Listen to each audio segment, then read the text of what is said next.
সাপ আর ছাগল কাণ্ড নিয়ে বসে আছে সমগ্র বাংলাদেশের পত্র পত্রিকা নিউজ পোর্টাল অনলাইন অফলাইন যেখানেই যাবেন সাপ আর ছাগল কাণ্ড এবং এই সাপ আর ছাগল কাণ্ডের মধ্যে বাংলাদেশের মানুষকে নিমজ্জিত রেখে শেখ হাসিনা এবং মোদিজির যে গভীরতম পরিকল্পনা চলছে সে নিয়ে বাংলাদেশের জনগণের কোনো হুঁশ নেই। আমি আপনি আপনারা ব্যস্ত ছাগল এবং সাপ নিয়ে।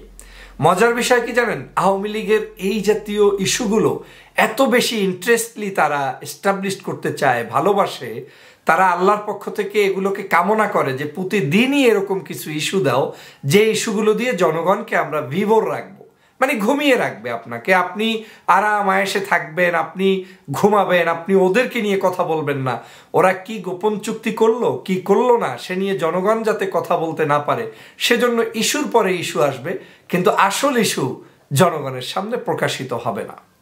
আমরা যখন কথা বলছি বাংলাদেশের ছাগল কাণ্ড কিংবা কি বলে আমাদের এই সাপ কাণ্ড নিয়ে, এটা কোনো মানে আন্তর্জাতিক বড় বিশাল কোনো ইস্যু না, আমাদেরকে আনন্দ দেওয়ার মতো, মজা দেওয়ার মতো, কষ্ট দেওয়ার মতো ছোটখাটো ইস্যু, এগুলো নিয়ে আমরা পড়ে আছি। কিন্তু শেখ হাসিনা মোদিজি এই মুহূর্তে মাত্র শপথ গ্রহণের কয়দিন, মাত্র 2 সপ্তাহের মধ্যে, 20 দিনের কম সময়ের মধ্যে আবার মিলিত হলেন বাংলাদেশের শেখ হাসিনা এবং ভারতের প্রধানমন্ত্রী নরেন্দ্র মোদি।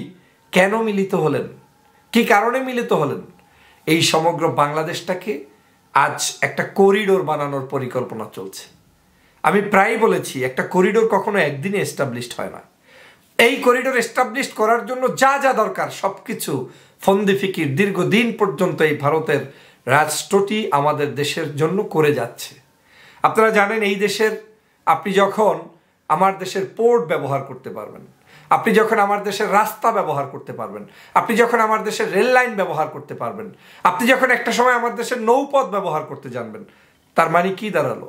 বিমান, নৌ, রেল, রাস্তা, ট্রেন, দ্যাট মিনস আপনি আমার রাষ্ট্রের মধ্য থেকে প্রতিনিয়ত আপনি আপনার সংস্কৃতি, আপনি আপনার ব্যবসা বাণিজ্য, আপনি আপনার লোকজন, আপনি আপনার কর্মপরিকল্পনা, আপনি আপনার রাজনীতি সমাজনীতি সব নিয়ন্ত্রণ করতে, পরিবহন করতে পারছেন উইথ পারমিশন। আজ সেটাই চলছে। কয়েকদিনের মধ্যে দেখবেন বাংলাদেশের রেল লাইন নির্মাণ হচ্ছে ভারতের স্বার্থে। ভারত তার পরিকল্পনার অংশ হিসাবে এই রেল লাইনে তার নিজের স্বার্থেই সবকিছু করবে। আর আপনাকে কি ঘোষণা দিবে? ই ভিসার প্যাকেজ ঘোষণা দিবে, আপনাকে ওই দেশে একটু অবাধে ঢুকতে বের হওয়ার সুযোগ করে দিবে, রাজনীতিবিদদেরকে একটু স্পেশাল দাওয়াত দিয়ে মাথার মগজ ধোলাই করে আপনাকে একটু ভালো খাবার দিয়ে, ভালো পয়সা দিয়ে, সস্তায় দালাল নিয়োগ করে আপনাকে আবার দেশে পাঠাবে।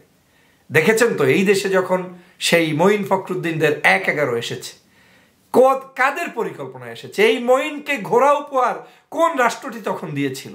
একবার রিয়ালাইজ করেন, কি এমন প্রয়োজনীয়তার ঘোড়া উপহার সেই মঈন পায়? এর কারণটা কি? এর কারণ হচ্ছে এই যে মগজ ধোলাই করে পাঠিয়েছে, সেই মগজ ধোলাইতে আজ পর্যন্ত 24 সাল পর্যন্ত 2007-এর পর আজ পর্যন্ত এই 24 সাল পর্যন্ত ক্ষমতায় তাদেরই সরকার।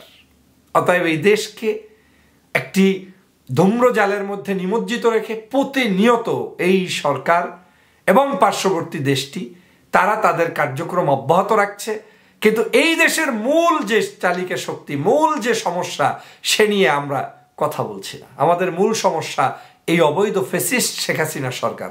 আমাদের মূল সমস্যা এই পরিবারের হাত থেকে বাংলার মানুষের গণতন্ত্র রক্ষা করা।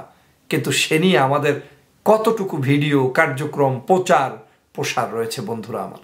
এমনি এমনি পরিবর্তন আসবে কখনোই আশা করে বসে থাকলে সেটা হবে বোকামি, কারণ এই দেশে কখনোই এমনি এমনি পরিবর্তন আসে নাই। আমার দেশের কল্যাণ কখনোই এই আওয়ামী লীগ কিংবা আপনার যারা এই আওয়ামী লীগকে নিয়ন্ত্রণ করে তারা চায়নি। আমরা সবসময় ফরেন পলিসিতে বিশ্বাস করি পৃথিবীর সকল রাষ্ট্র আমার বন্ধু হতে পারে, কিন্তু রাষ্ট্র যদি বন্ধু হতে গিয়ে শত্রু হতে যায় তখন তো আর বন্ধুত্ব থাকে না।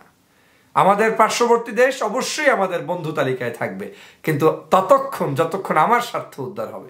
কিন্তু আজ তাদের স্বার্থ উদ্ধার হচ্ছে, আর আমার দেশের একটি দল এবং একটি গোষ্ঠী শুধু তাদের ক্ষমতায় থাকার সিঁড়ি হিসাবে ওই স্বার্থ রক্ষা করে দেশকে বিলি করে দিচ্ছে বন্ধুরা আমার।